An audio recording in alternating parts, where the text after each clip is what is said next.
They screamed in panic. Their faces were twisted in fear. At that moment, firefighters arrived. A man staggered toward them. He was on the verge of tears. He said someone had a grudge against the DJ, and through a bunch of smoking cans, people were trapped inside. Firefighters tried to pull people out, but it was clearly impossible. Then a firefighter looked up and saw a woman hanging from the wall, having climbed out of the top floor. The firefighters had no choice but to split into two groups. One team donned gas masks and broke into the emergency exit. Inside, people were sprawled on the floor, coughing incessantly, clearly overwhelmed by the smoke. The other team climbed a trash can and scaled a drain pipe upward, while firefighters below prepared to set up a ladder. The woman was barely holding on.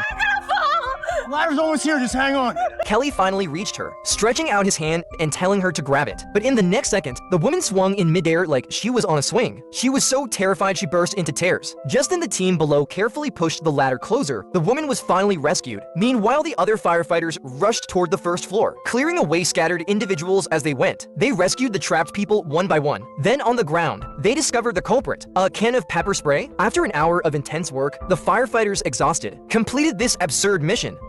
There was a car accident on the bridge. A car crashed into a street light, but the driver was nowhere to be found. The man in the passenger seat had his leg trapped. He said the car lost control while trying to avoid a cyclist. Just then, Cruz noticed a finger stuck in the car's front grille. He immediately crouched down to take a closer look.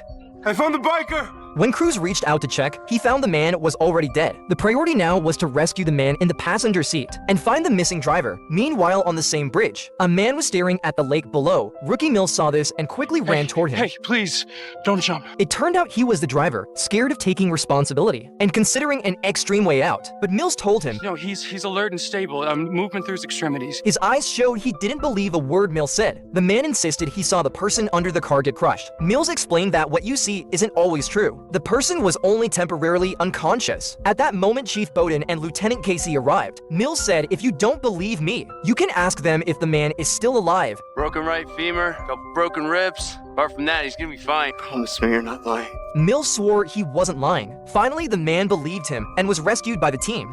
I figured it was better to lie to him and get him down. He could get over it later. You figured right. Enjoy competitive odds and lots of free bets. Bet 88, all your favorite sports. And was rescued by the team. I figured it was better to lie to him and get him down. He could get over it later. You figured right.